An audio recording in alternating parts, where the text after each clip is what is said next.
여러분, 사람들이 흔히 저 사람이 양심이 화인 맞았다고 하는 그런 표현을 쓰는 것을 우리가 듣습니다. 저 사람이 양심이 화인 맞아서 저렇지 저럴 수가 없다.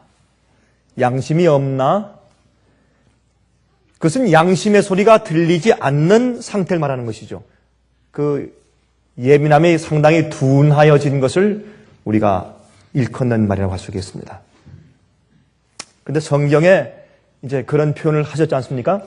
디모데전서 4장 2절에 다음과 같이 말씀했습니다.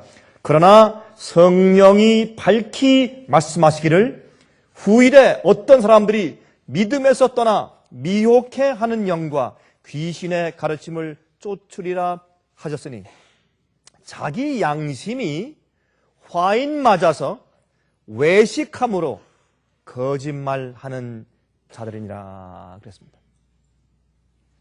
그러면 우리가 성령의 음성을 계속해서 거절할 때 우리 마음이 둔하여지고 나중엔 거기에 반응하지 못하게 마지막에 양심이 화인 맞게 된다. 그렇게 이제 말씀을 하시는 것을 우리가 성경에서도 볼 수가 있는 것입니다. 이제 그렇게 된 사람들은 나중에 성령의 음성의 역사가 없기 때문에 그러나 진리는 알고 그러면 어떻게 합니까? 외식하게 됩니다. 그렇게 살게 되죠. 그런데 그 안에 알맹이 없습니다. 경건의 모양은 있지만 경건의 능력은 없는 것입니다. 속의 변화와 또한 주의 성령께서 그렇게 역사하시는 그런 파워는 경험하지 못하면서 그러나 진리는 알기 때문에 외부적으로 형식적으로 외식적으로 살게 된다. 그렇게 말씀했습니다. 또한 더 나아가서 나중에 성령의 음성을 듣는 분별력이 없어져 버렸기 때문에 양심의 소리가 없기 때문에 나중에 거짓을 진리로 믿습니다. 빛을 어둠이라 하고 어둠을 빛이라고 하는 그런 참 위험한 그런 형편 가운데 빠지게 되고 나중에 성령을 거역하는 죄를 지어서 더 이상 구원받지 못하는 그런 완전한 멸망 가운데 들어가게 되는 것을 우리가 알게 되는 것입니다. 그런데 우리가 이 양심이 화인 맞았다 하는 문제에 대해서 이야기할 때 꼭 성령을 거절해서 이제 더 이상 은혜 시간이 없는 은혜 시간이 끝나버린 이제 멸망으로 인쳐져 버린 그런 상태만 생각할 것이 아니라 우리 마음이 둔하여져가는 그런 문제에 대해서 좀 생각을 좀 해봐야 할 것입니다. 참 이상해요. 여러분 신문을 볼 때 처음에는 누가 부모를 죽였다.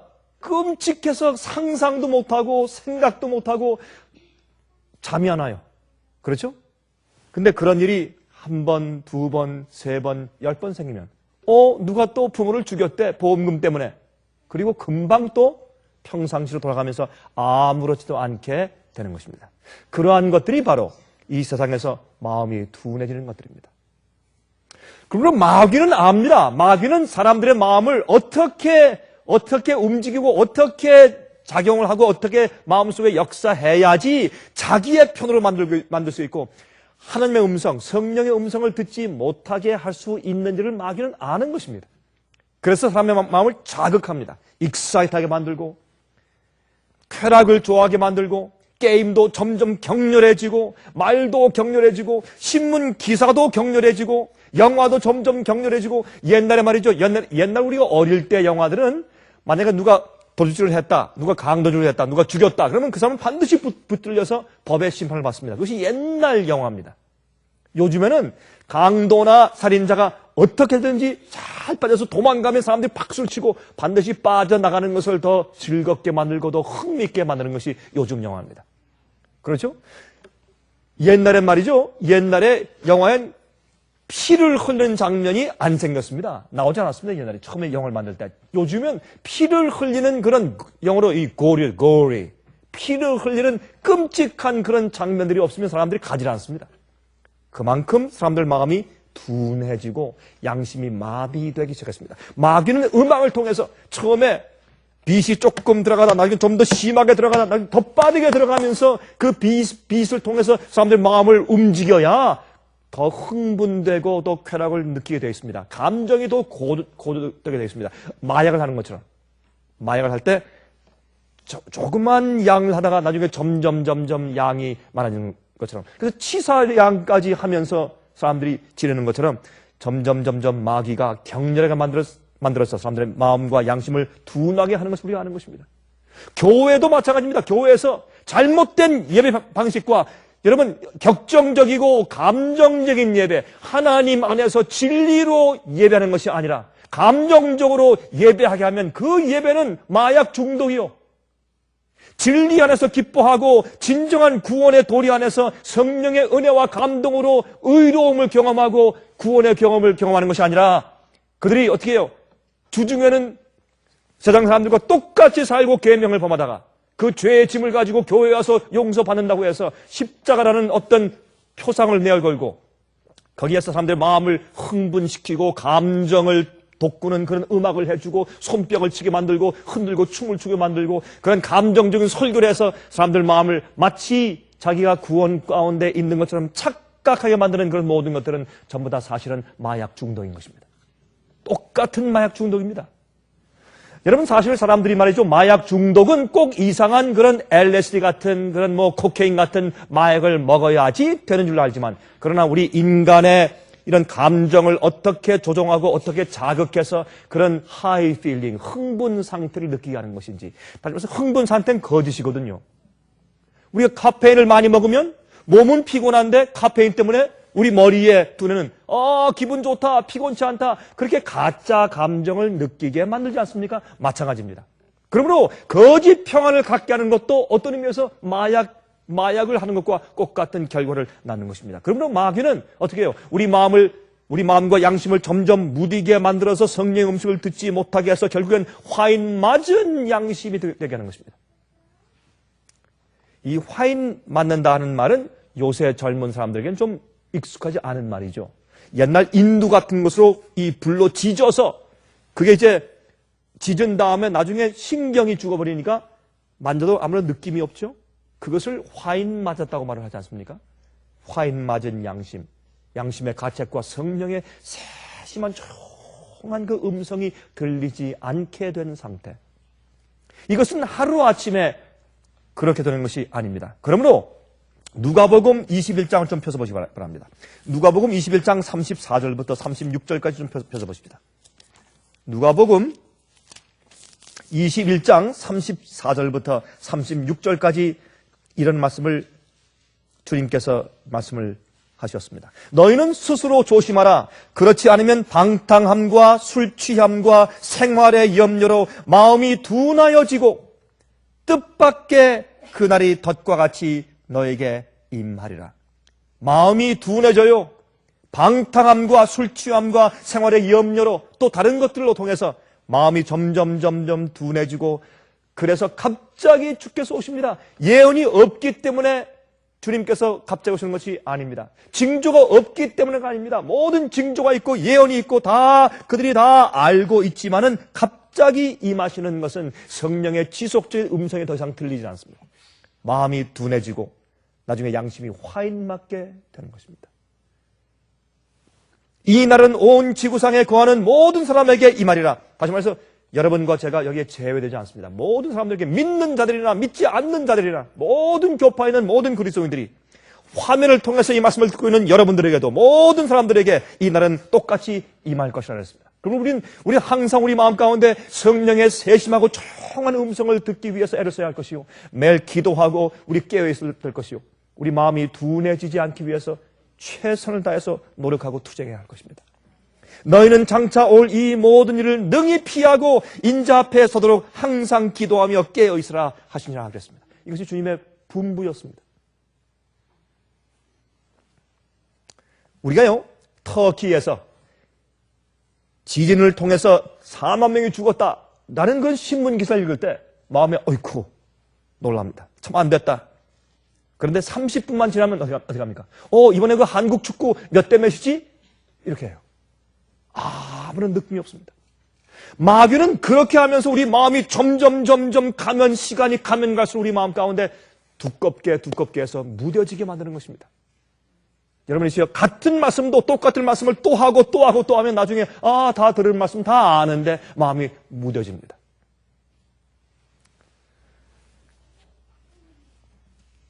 아시아 쓰나미로 20만 명이 죽었다. 전 세계가 놀랐습니다. 수백만 명이 집을 잃었다. 참 마음 가운데 깊은 동정심을 가지고 살았습니다. 그런데 얼마 지나가자 아무런 일도 없었다는 듯이 사람들이 지내고 있습니다. 거기에 대해서 관심 있는 사람이 더 이상 없습니다. 있었는데 뭐. 자살 폭탄 테러? 끔찍했죠. 자기를 터뜨리면서 남을 죽인다.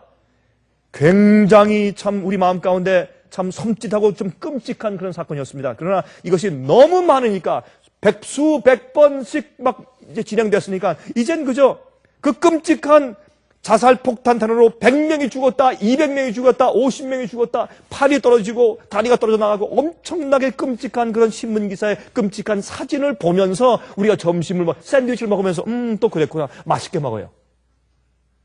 왜 그렇습니까? 마음이 둔해져 버렸습니다. 이것이 마귀의 작전입니다. 그래서 사실 우리가 신문을 볼 때도 우리가 조심스럽게 읽어야 합니다. 신문을 볼 때도 끔찍한 장면들을 자꾸 읽을 필요가 없습니다. 왜 그렇습니까? 아니, 그렇다 하면 그만이지. 왜 그걸 자세하게 읽습니까? 누가 강도질을 했다. 누가 어떻게 강간을 했다. 누가 은행을 털었다. 그걸 소설 읽듯이 자세하게 읽을 필요가 무엇이 있어요? 그리스도인들은 신문을 읽을 때에도 조심해야 합니다. 그런 우리 마음을 둔하게 만드는 것들은 조심해서 읽지 말아야 합니다. 그냥 큰 것만 보고 누가 강도를 했다. 또 그런 일이 있었구나. 그렇게 하고 지나는 것이지 누가 언제 어디서 어떻게 털고 무슨 옷을 입고 무슨 복면을 쓰고 어떻게 했으며 몇 명을 죽이고 그걸 자세하게 끔찍하게 읽어볼 필요가 없어요. 그런 것들을 마음 가운데 둘 필요가 없습니다. 그런 것들은 점점 우리 마음을 무디게 만들고 또한 TV 스크린에 있는 것들과 모든 음악들과 이런 것들이 격렬한 것들은 우리 마음을 점점 성령의 음성을 듣지 못하게 무뎌지게 만드는 것들입니다.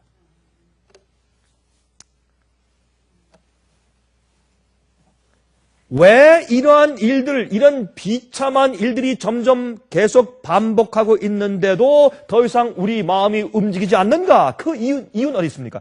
여러분, 이것은 우리가 신앙생활하는데 이해해야 할 굉장히 중요한 원칙입니다. 그 이유는 그러한 끔찍한 일들이, 그런 사건들이 너무나 자주 일어나고 있어서 그것들이 그저 평범한 일들이 되어버렸기 때문에 더 이상 우리 마음 가운데 감동이나 어떤 자극을 주지 않습니다.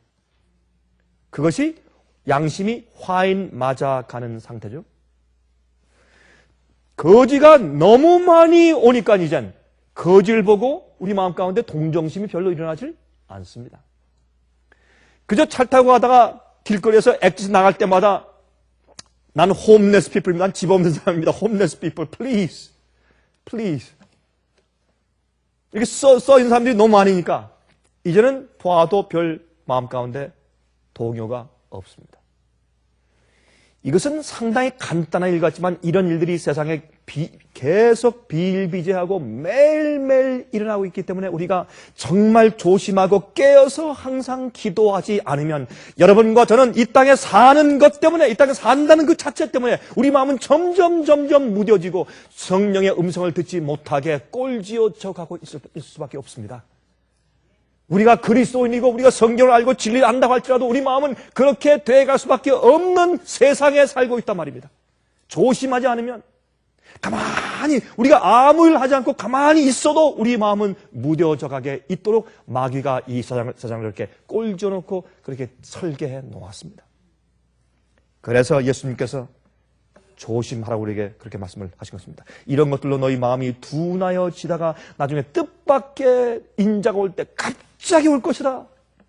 이런 일은 이 땅에는 모든 사람에게 동일하게 임한다. 목사도 장로도 집사도 모든 평신도들도 모든 믿지 않는 사람들도 이방 사람들도 우상 숭배하는 사람들에게도 기독교인들에게도 똑같이 이 일은 임한다. 왜? 우리가 똑같은 세상에 살면서 똑같은 사건들을 보고 살기 때문에 마귀는 엄청난 이점을 가지고 그는 전쟁을 하고 있습니다. 우리가 조심해야 할 것입니다. 장로들의 불륜을 보고 목사들의 불륜을 봅니다. 근데 처음에는 가슴이 섬찟하고 이럴 수가 있을까? 주여 이게 무슨 일입니까? 했는데 너무 많이 보고 어떤 때는 어떤 목사가 동성열애하다 붙들렸다 뭐 이런 이상한 기사를 너무 많이 보니까 이제는 또 어떤 분이 또 그랬구나. 그만이에요. 양심의 두려움도 없고 떨림도 없고 동정도 없고 그리고 저 앞에 탄식하며 기도하는 마음도 생기지 않는 것입니다. 왜요? 그런 일이 너무나 자주 일어나고 있어서 그저 평범한 일이 되어버렸기 때문에 그렇습니다. 참 우리가 정말 조심해야 할 것입니다. 교인들의 불륜들은 너무나 흔해서 이제 놀라지도 않아요. 아, 그래서? 그런데 서로 갈라진 그 사람들이 따로따로 여인을 데리고 같은 교회 왔다면서 그래? 그래? 그럼 그만이에요. 참으로 위험한 상황이 되었어요. 이제는 이혼한 부모 사이의 아이들은 당연한 것으로 받아들여져요. 왜? 너무나 많으니까. 학교 가면 반수 이상이 짝부모를 가지고 있으니까. 그렇죠? 그러니까 그게 이상한 일이 아니에요. 그래서 그런 학생들에게 우리가 어떻게 할까 하는 것을 과제로 가르치고 있어요. 특별히 선생님들에게. 여러분, 이런 세상에서 어떻게 우리 마음이 성령의 음성을, 조용한 음성을 들을 수 있게 순결하게 보존될 수 있을까요? 이것이 마지막 시대 주님의 백성들의 큰 과제 가운데 하나가 아니겠습니까? 제가 그래서 오늘 여러분에게 말씀드리는 것은 화인 맞은 양심이라는 그런 제목을 가지고 제가 말씀드리는 것입니다. 화인 맞은 양심. 그리고 현대 사람들은 말이죠, 자기의 행복을 위해서 살라고 가르침을 받고 있어요. 교회들에서 그것을 가르칩니다. 예수 믿으시오, 잘 됩니다. 자녀가 잘 됩니다. 병 낫습니다. 좋은 학교 갑니다. 축복받습니다. 장사가 잘 됩니다. 교인이 어떤 사업을 차리면 반드시 교인들과 목사님 와서 축복기도를 해줘야 돼요. 그 사람들이 술을 팔든지 담배를 팔든지 무슨 나쁜 어떤 것을 연계되든지 상관이 없어요.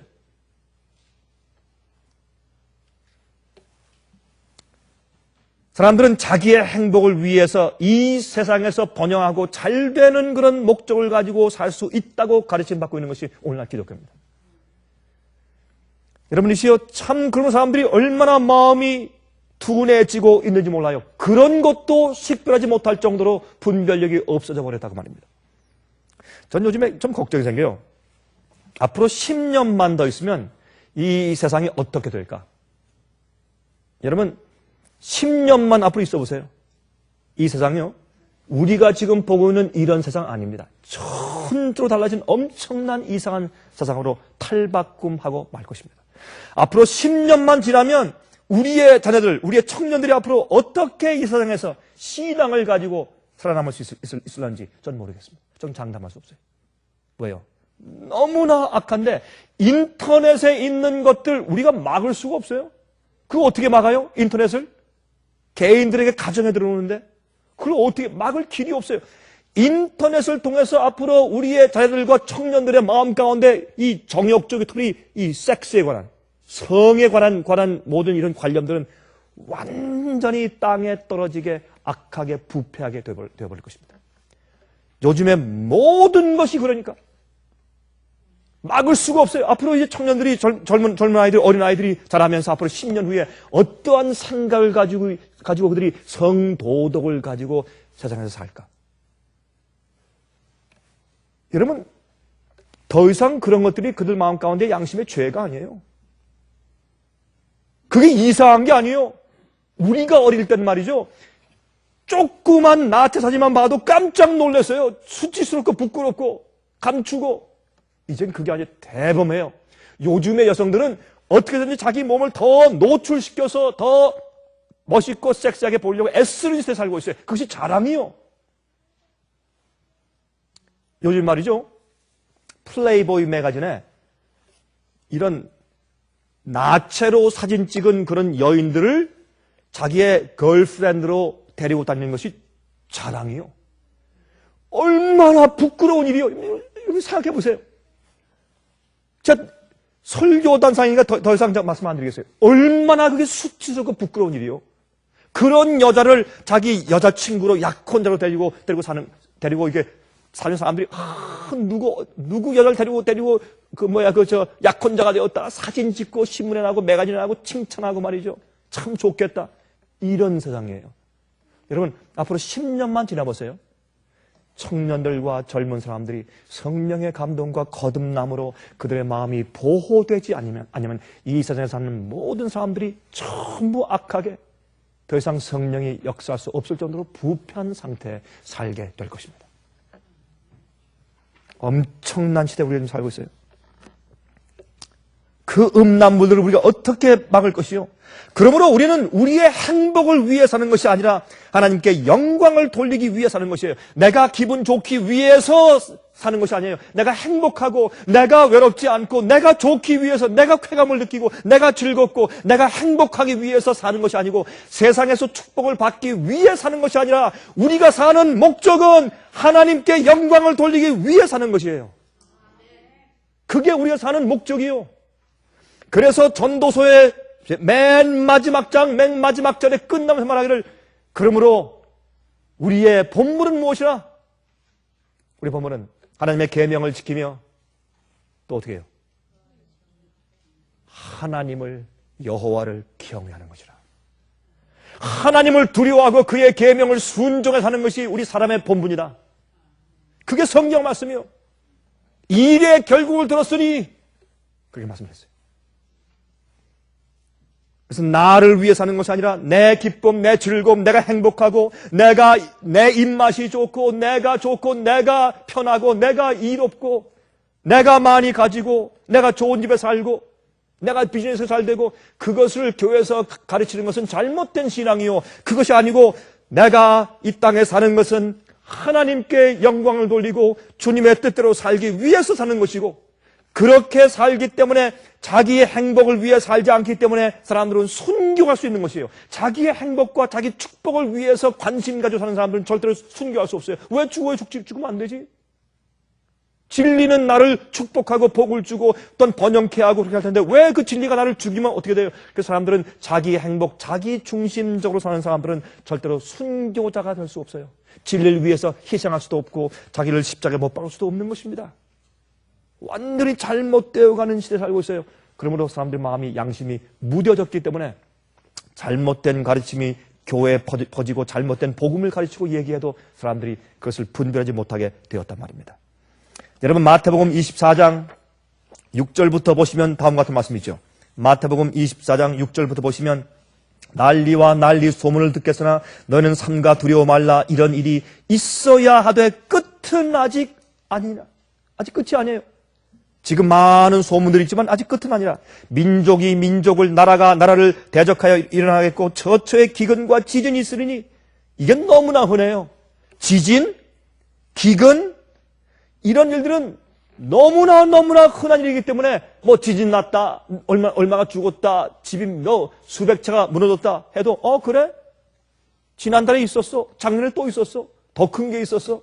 너무 흔한 일이 되어버렸기 때문에 사람들 마음 가운데 더 이상 충격이 안 됩니다. 여러분 우리 조심합시다. 이런 것들이 우리 마음이 점점 무뎌져 가는 일이고 여러분 어떤 방식에서든지 우리의 마음이 무뎌지면 그 말은 무슨 말인가? 우리의 동정심이 무뎌진 것이고 그만큼 우리의 사랑의 기능도 무뎌진 것이에요. 우리의 마음의 기능은 똑같은 것이에요. 우리가 두 마음을 가지고 있어요? 세 마음을 가지고 있어요? 여러분들은 두뇌가 3개예요? 4개, 5개예요? 여러분 엑스트라 다른 혹시 여러분 두뇌가 잘못됐을 때 다른 엑스트라 두뇌를 뒤에 가지고 하세요? 아니지 않습니까? 우린 똑같은 한 가지 두뇌밖에 가지고 있지 않습니다. 똑같은 한 가지 두뇌에서 기능하는 감정을 가지고 있어요. 그러므로 우리가 여기서든지 저기서든지 어쨌든 그런 걸 통해서 우리 마음이 무뎌져 버리면 우리가 가지고 있는 올바른 그리스도인 생활의 그 좋은 그런 감정까지도 무뎌져 가고 있다는 것을 여러분 이해해야 합니다. 왜? 기능은 같은 것이기 때문에. 그래서 옛날 사람들보다 우리는 훨씬 더 어려운 환경 가운데 살고 있어요. 세상이 그렇기 때문에. 그래서 사랑하라 하는 그 사랑도 옛날 사람들보다 우리가 더 그 사랑의 그 농도가 더 희석되어 있을 수가 있어요.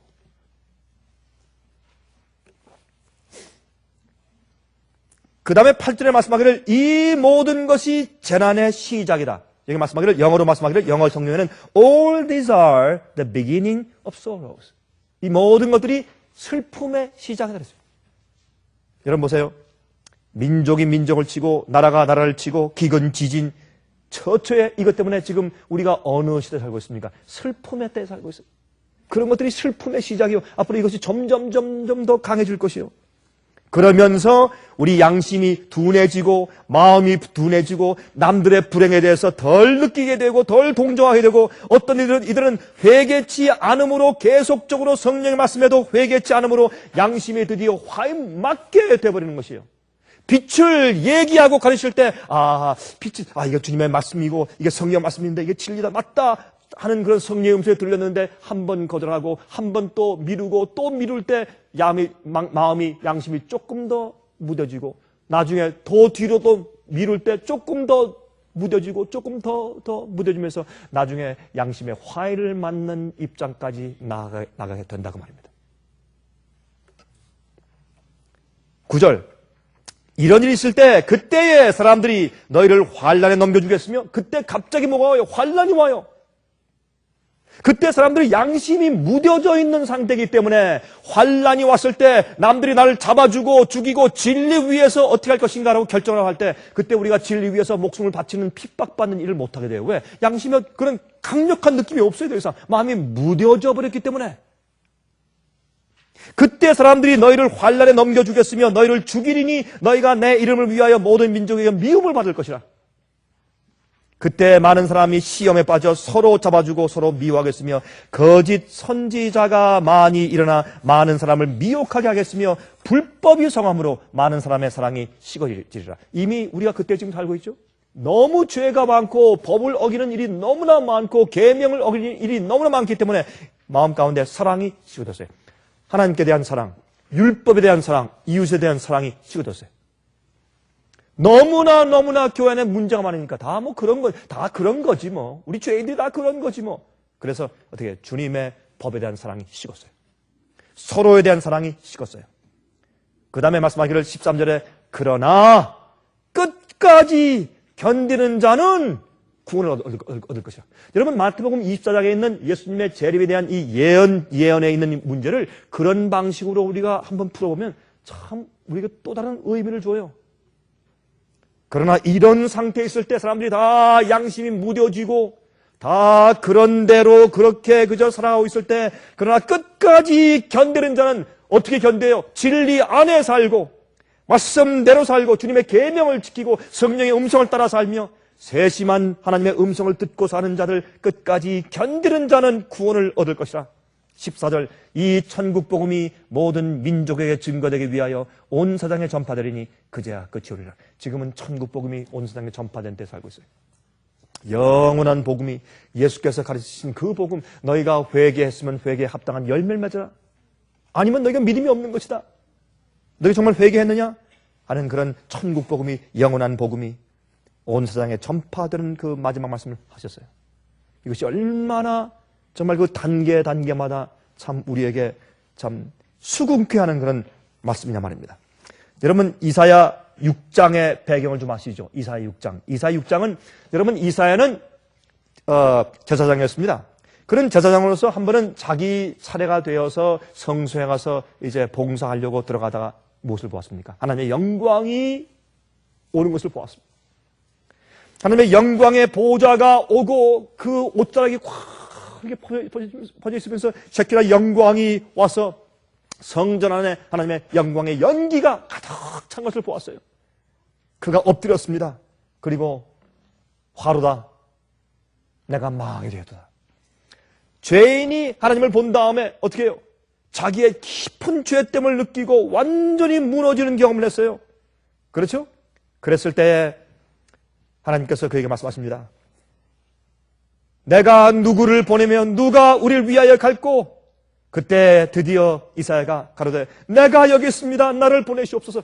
하나님을 올바로 본 다음에 우리가 우리 자신에게 느끼는 것이 얼마나 이게 외부적인가 수박 겉핥기인가 그걸 알았어요. 하나님을 만나고 본 다음에 내가 얼마나 깊은 죄인이며 이 나라가 얼마나 패역하고 깊은 죄인들이며 우리가 얼마나 주님을 멀리 떠나가 있는지에 대해서 알게 돼요. 그래서 지금까지는 교회에게 전파하고 얘기한 것이 선지자지만 얘기한 것이 그저 형식적이었어요. 얘기해야 되니까. 그러나 하나님을 만난 다음에 이 교회가 얼마나 타락했으며 사람들이 얼마나 악하며 내 자신 스스로가 얼마나 악한지 그걸 깊이 느낀 다음에 이제 누가 갈까? 주님, 날 보내십시오. 진짜 부르심이 와요. 내가 가서 이제는 교회가 있는 그 상태 그대로 내가 좀 말을 좀 해줘야겠습니다. 우리가 좀 큰일 났습니다. 화로다. 내가 망하게 되었다. 그걸 느낀 다음에 이사야가 진짜 부르심을 받고 이제 가겠다고 그는 하나님께 자원합니다. 그런데 이때는 어떤 때인가? 이사야 6장의 배경은 뭐냐면 우시야 왕이 죽던 해 그랬어요. 우시야 왕이 죽던 해는 어떤 때인가 하면 북방 이스라엘과 아스리아 동맹군이 북방 이스라엘 10지파와 아스리아 동맹군이 동맹해서 유다 나라 남방 유다를 공격하려고 할 때였습니다. 이제 곧 북방 이스라엘은 완전히 망해서 열국으로 흩어져 버릴 것이에요. 왜 이스라엘이 망합니까? 하나님의 보호의 손길이 그들에게 거두어졌기 때문에 너무나 악하니까. 근데 이런 일이 이제 남방 유다한테도 이제 온단 말입니다. 지금 그들의 범죄와 반역 때문에 하나님께서 그들의 그들을 보호하시는 보호의 손길을 거두세요. 그들이 회개하지 않기 때문에 양심이 무뎌졌기 때문에 화인 맞았기 때문에 주님께서 더 이상 북방 이스라엘을 보호하지 않으신단 말입니다. 그런 입장에서 이제 북방 이스라엘은 곧 멸망할 것이기 때문에 할 수 없이 아수르와 동맹을 맺은 다음에 같은 동족인 남방 유다를 치려고 하는 그런 시점에서 그가 답답한 것입니다. 더 이상 성령의 음성이 들리지 않는 상태가 된 그런 입장을 보면서 이사야가 이 계시를 받은 것입니다. 그런데 하나님께서 말씀하기를 좋다. 네가 가라 이제. 가라. 라고 말씀하실 때 이렇게 말씀하십니다. 이사야 6장 9절부터 보시면 이런 말씀이 있어요. 여호와께서 말씀하시되 가서 이 백성에게 이르기를 너희가 듣기는 들어도 깨닫지 못할 것이요 보기는 보아도 알지 못하리라 하여 이 백성의 마음으로 둔하게 하며 그 귀가 막히고 눈이 감기게 하라. 염려컨대 그들이 눈으로 보고 귀로 듣고 마음으로 깨닫고 다시 돌아와서 고침을 받을까 하더라. 이사야야 내가 널 보낸다. 가서 내가 할 일은 무엇이다. 내 사명은 무엇이다. 가서 백성들의 마음을 둔하게 만들어라. 눈을 어둡게 만들고 귀가 있지만 듣지 못하게 만들어라. 혹시 그들이 눈을 뜨고 보고 잘 들을까 내가 걱정이 된다. 듣지 못하게 하라. 마음을 둔하게 만들어라. 이렇게 명령하세요. 이건 참 이상한 표현입니다. 그것은 우리가 알다시피 성령의 역사를 말하는 것입니다. 그 마음이 무뎌진 상태에서 회개하고 주 앞에 돌아와서 마음을 조용한 성령의 음성을 듣게 깨어 기도하지 않으면 그 성령의 음성을 자꾸 주면 그 마음이 점점 더 무뎌지고 더 무뎌지고 더 무뎌져서 이젠 점점 더 안 보이고 점점 더 안 들리는 그런 상태가 될 것에 대해서 말씀하신 것이에요. 그것은 어떤 의미에서 그들 잘못이지만 그러나 어떤 의미에서 뒤바꿔보면 하나님께서 성령으로 주의 종들을 보내서 그 말씀을 하기 때문에 결국엔 그 결과로 그들 마음이 점점 더 무뎌지는 것이 되어버렸기 때문에 어떤 의미에서 주님께서 하신 것이 돼요. 인간적으로 생각하면. 그래서 주님께서 이렇게 하신 것이라고 말씀하시지만 이건 주님의 잘못이 아니라 그렇게 마음이 무뎌진 그 영혼들 개인들의 잘못이지만 그러나 빛을 보낼 때 거절하는 것은 어떤 의미에서 주님께서 보내신 빛 때문에 그렇게 되는 것이에요.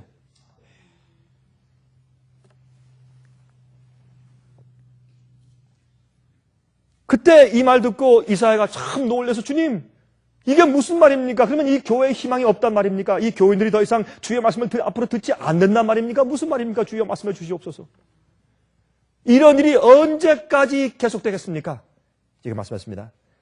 내가 가로되 주여 어느 때까지니까?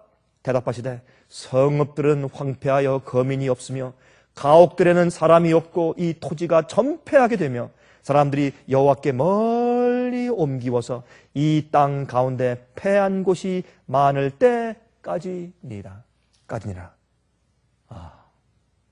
교회가 결국은 망해서 그 교회가 완전히 무너져서 황폐한 것이 될 때까지 이 일은 계속될 것이다. 그러면 더 이상 소망이 없는 것인가? 아닙니다. 보세요. 13절. 그 중에 10분의 1이 오히려 남아있을지라도 이것도 삼키움 받을 것이나 왜요? 숫자가 너무 적게 큰 숫자가 다 멸망돼 버려요. 그러나 밤나무, 상수리나무가 배임을 당하여도 그 그루터기가 남아있는 것 같이 남은 무리가 있어요. 아무리 교회가 망하고 교파가 망하고 세상이 망할지라도 교회가 바벨론 된다고 할지라도 그 안에 누가 있어요? 주의 백성들이 있는데 그루터기가 남은 백성들이 남아있어요. 그루터기가 남아있는데 그렇게 남아있는 것 같이 거룩한 씨가 이 땅에 그루터기니라. 예수님을 통해서 다시 새싹이 나고 새 나무가 생기고 그 나무가 시련을 통과하고 핍박을 통과해서 또 많이 잘려 없어질 것이나 그러나 여자의 남은 무리가 또 남을 것을 요한계시록은 예언했단 말입니다. 그러면 이것을 보아도 무엇을 할 수 있습니까? 주님께서 역사하실 때 옛날 그 시대에도 그랬던 것처럼 옛날 이사야 때 그랬고 예수님 당시 때 그랬고 지금도 마찬가지입니다. 주님의 성령의 음성이 계속 들릴 때 사람들의 마음은 점점 더 둔해집니다. 왜? 진리를 거절하니까. 빛을 거절하니까. 근데 이런 일이 이 마지막 시대에 와서는 우리에게 참 우리가 더 어려운 입장에 있는 것이 마귀는 그 원칙을 알기 때문에 눈에 보이는 것과 듣는 것과 신문들과 세상의 사건들 이런 모든 걸 통해서 우리가 작은 보여주고 듣게 함으로 우리 마음이 이미 빛을 거절한 그것보다도 어떤 의미에서 이런 세상 살이 때문에 생활 염려 때문에 방탕 때문에 술 취함 때문에 오류 때문에 우리 마음이 진리를 거절한 것들 때문에 우리 마음이 점점 무뎌지게 만들어 놓았단 말입니다. 마귀가. 이게 이슈예요. 이게 문제입니다. 그래서 우리가 어떤 빛을 거절하는 그 일이 있기 전에도 세상에 있는 사건들 때문에 우리 마음이 점점 무뎌져가고 있는 세상에 살고 있습니다. 그러므로 우리는 얼마나 깨어서 기도해야 될까요? 우리 마음을 살피고 양심을 살펴야 될까요? 어떤 때는요, 양심의 소리가 조용히 들리는데 조용히 들릴 때 그때 얼른 반응을 해야지 안 하고 조금 미루지 않습니까? 그러면 그 다음에 올 때 양심 그 소리가 조금 적어요. 미루죠? 세 번째 조금 더 적어요. 나중에 안 들려요. 나중엔 어떻게 해요? 자기 스스로 합리화시켜요. 아, 난 이렇게 하는 것이 이것이 옳을 거야. 성경적으로 그게 맞다. 나중에 어떻게 돼요? 이게 성경적이다 돼버려요. 처음에는 어떻게 시작해요? 꼭 이렇게 할 필요가 있느냐? 주님 봐주십시오. 아, 내가 당황해하죠. 그렇게 시작했는데 나중에는 그런데 다르게 생각할 수도 있다. 꼭 그것이 그럴 필요는 없다. 그것이 극단일 수도 있지. 조금 더 나중엔 어떻게 해요? 내 생각이 더 옳다. 보니까 그게 성경적이네. 맞다. 나중에 이것이 진리다. 이렇게 돼요. 서서히.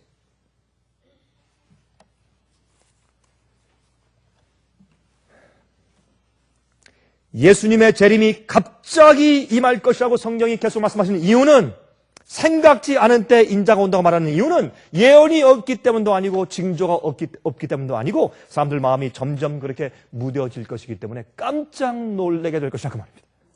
다른 게 아니에요. 사람들은 말이죠. 예수께서 오실 때 큰 마지막 환난과 마지막 징조가 큰 코끼리가 큰 발을 가지고 쿵쿵거리면서 오는 것처럼 기대하지만 아니에요. 마지막 일들이 오는 것은 어떻게 해요? 조용히 마치 털마이트는 한국말로 뭐라 그래요? 털마이트. 그 갉아먹는 거, 집 갉아먹는 거. 예? 흰 개미예요? 털만 아시죠? 털마이트. 그 개미 같은 거. 그래가지고 집을 갉아먹는 눈에 보이잖아요. 다 밑에 있으니까 보이는 어떻게 보여요? 안 보여. 싹 갉아먹다가 그게 갉아먹어서 기둥을 다 갉아먹으면 갑자기 바람 불 때 쓰러져 버려요. 마지막 사건들은 우리가 눈에 보게 큰 소리와 함께 코끼리처럼 달려오는 것이 아니라 조용하게 밑에서 털마이처럼 이렇게 갉아먹으면서 온다는 사실을 우리가 이해해야 할 것입니다.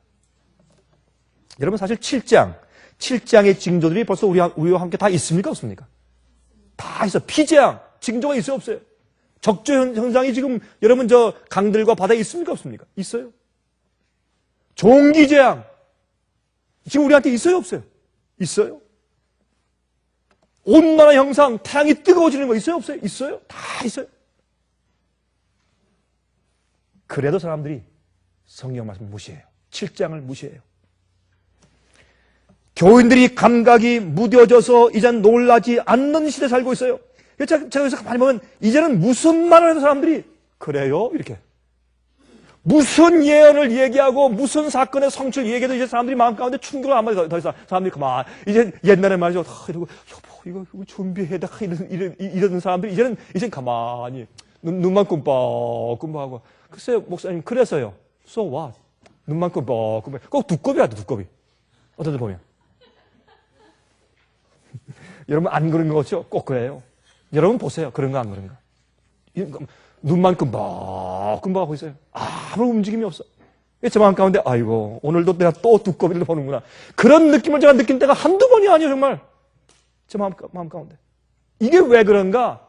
이게 바로 그런 세상에 우리가 살고 있기 때문에 그런 영향 가운데 살고 있기 때문에 우리 마음과 양심이 그렇게 되어버렸어요. 성령의 조용한 음성이 잘 안 들리게 된 시대입니다. 양심이 화인 맞기 아주 쉬운 시대 살고 있어요. 여러분 제가 끝으로 이 말씀을 좀 드리겠습니다. 여러분 아십니까? 이런 시대에 살고 있기 때문에 우리가 뭐를 못 보는 줄 아세요? 교황이 어떤 말할 때 그 말하는 그 말이 성경 예언적으로 무엇을 성취하고 있는지 그거를 분별을 못해요. 알질 못해요. 왜? 마음이 주의 말씀을 이해하는 마음까지도 무뎌져 버렸습니다. 자, 하나 예를 들어볼까요?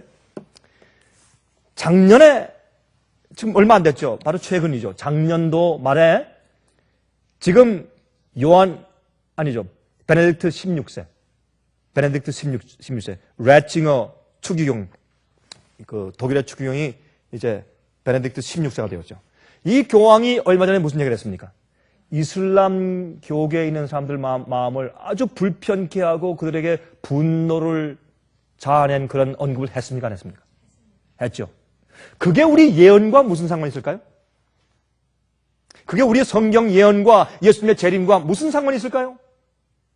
이게 마음이 어두워지고 마음이 무뎌지니까 그런 말 들어도 이게 성경과 무슨 상관이 있으며 나의 신앙과 무슨 상관이 있고 예언 성취와 무슨 상관이 있는지에 대해서 생각하거나 그것을 깨닫는 일들이 적어지게 되었어요. 좀 설명 좀 해볼까요? 여러분께?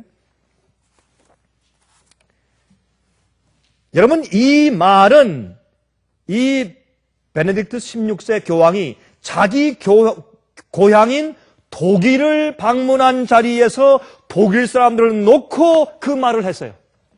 왜 그럴까요? 그가 말한 것은 마호멧 교와 이슬람 종교를 비난하는 언급을 했습니다.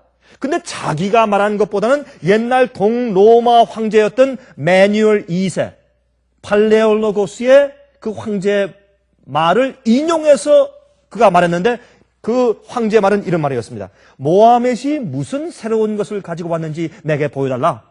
그저 악하고 비인간적인 행위들, 즉 자기의 믿음을 칼을 가지고 전파하려고 하는 그런 것들이 아닌가? 마호멧과 이슬람 종교는 악한 것이다 라고 말한 이 마누엘 2세 동로마 황제의 그 얘기를 갖다가 그가 인용하고 말을 했어요. 여러분 보세요. 교황이 바보예요? 아니 한 나라의 대통령들도 자기가 말할 연설문을 다 가지고 다 계획적으로 말 한마디에 함축된 의미를 가지고 왜 말 한마디 실수하면 큰일 나니까 다 짜가지고 그 말을 써주는 스피치 라이터가 따로 있고 말이죠. 그렇죠? 한국의 대통령도 그래요. 요즘에 한국의 대통령이 그런 원고 없이 말하다가 한번 혼쭐이 났지 않습니까? 대통령은 반드시 원고가 있어야 돼요. 마찬가지로 교황이 그거 모르고 괜히 그런 엄청난 얘기를 터뜨렸겠어요, 교황이? 그게 아니요. 다 목적이 있고 의도가 있고 다 계획이 있는 것이에요. 근데 그것을 왜 독일에 가서 했냐면 독일에 가서. 좀 풀어볼까요? 요즘에 독일에선 말이죠. 터키 지방이나 저 이슬람 계통에 있는 사람들이 자꾸 독일에 넘어와서 이 실제 영주권 없이 미국도 마찬가지죠. 비영주권자들 멕시코 사람들이 자꾸 와서 하니까 지금 이 미국의 이슈가 됩니까? 안 됩니까?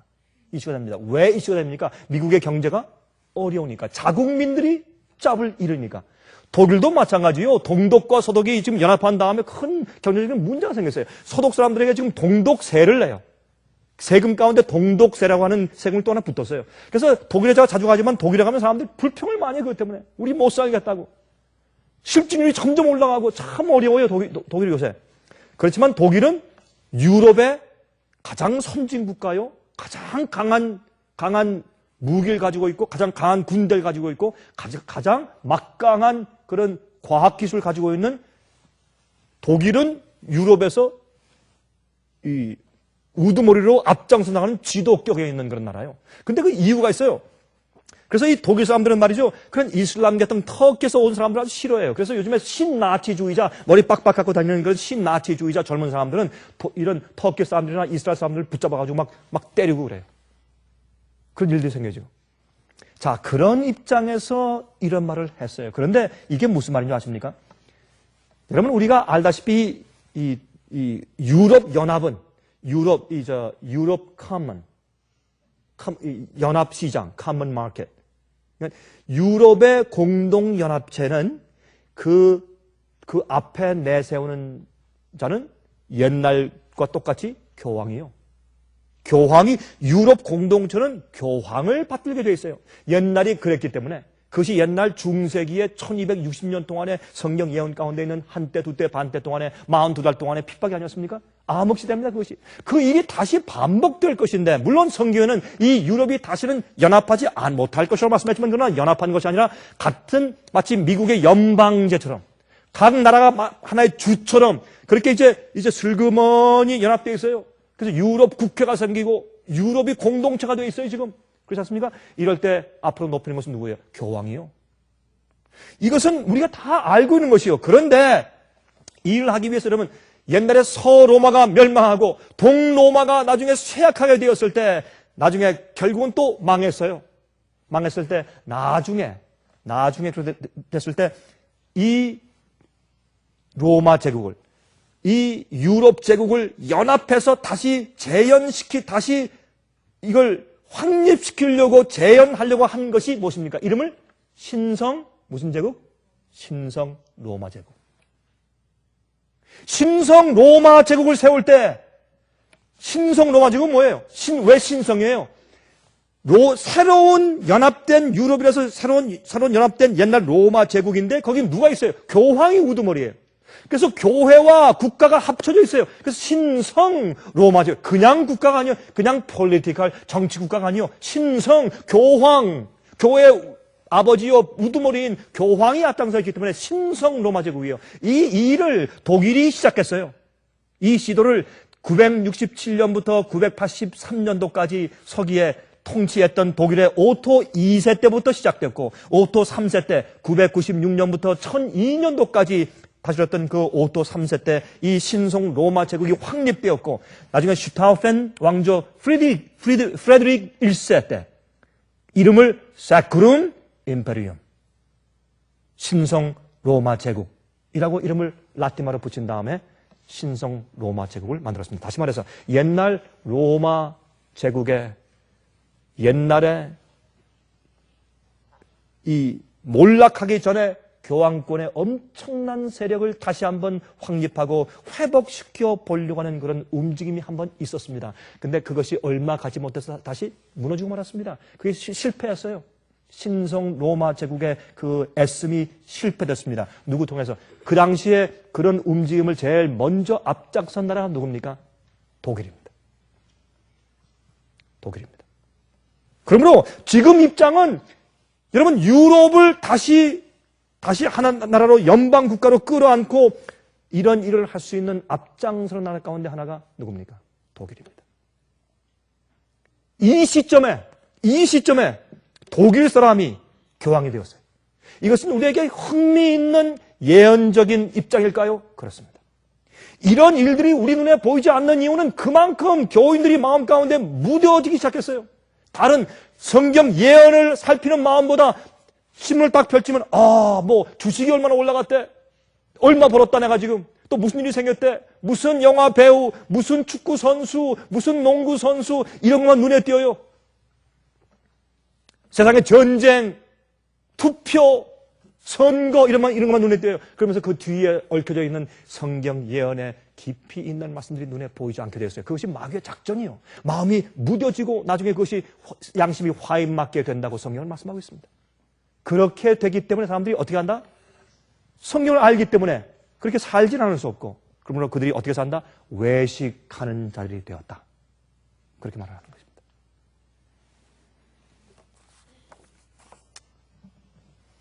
여러분, 지금 세상은 미국 경제가 이제 머지않은 장래에 몰락할 것이라고 말합니다.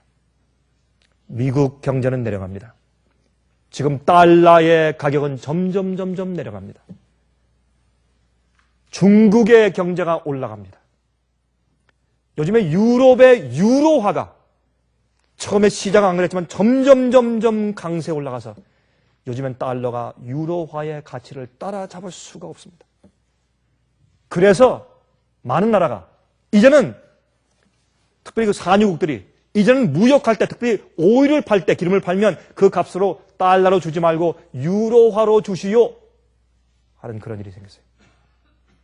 특별히 이제는 이라기, 사담 후세인이 그의 선봉장이었어요. 이제부터 우리 이라크에 오일 사는 사람들은 전부 다 그 돈을 갖다 달러로 주지 마시오. 유로화로 주시오. 그것 때문에 미국이 이라크를 친 이유 가운데 하나였을 것입니다. 그것은 제 얘기가 아니라 미국에 있는 어떤 정치 평론가들이 한 얘기를 제가 읽었습니다. 제가 그걸 읽으면서 상당히 가능성 있는 얘기다. 그렇게 생각을 했습니다. 이럴 때에 유럽의 신성 로마 제국이 재현됩니다. 그 앞에 나선 사람은 교황입니다. 그러나 무력이 있어서, 무력의 정치력과 무력과 경찰력이 있어서 이 세상에서 가장 큰 슈퍼파워는 아직도 미국입니다. 그래서 마지막에 짐승의 표를 강요하고 사고 팔게 하지 못하는 그 일을 하는 앞장선 이 폴리스 파워, 경찰력은 누가 하는가? 미국이 한다고 성경연에 되어 있습니다. 그러나 이런 모든 일은 사실은 어떻게 해요? 미국이 그렇게 교황을 존중하지 않으면 안 되는 것은 물론 미국에서 로만 캐톨릭 교인들의 선거 투표표가 없으면 안 되기 때문에 그런 것도 사실이지만 더 중요한 것은 이젠 교황을 뒤에서 받들고 있는 열 나라들. 요한계시록 17장 예언 아닙니까? 10뿔이 그에게 권세와 보좌와 권세를 그에게 줄 것이라. 짧은 기간 동안 그들이 한 마음이 되어서 세상을 다스리는 것입니다. 이런 일이 오는 것입니다. 그런 프레셔 때문에 미국이 협력하고 교황을 세우지 않을 수가 없는 것입니다. 이런 일들은 많은 그리스도인들이 너무 세상 일에 빠지고 관심이 다른 데가 있고 특별히 그런 일들로 작은 마음이 무뎌져 온지라 그런 것이 눈에 보이지 않는 때 살고 있다고 제가 말씀을 드리는 것입니다. 여러분들이요.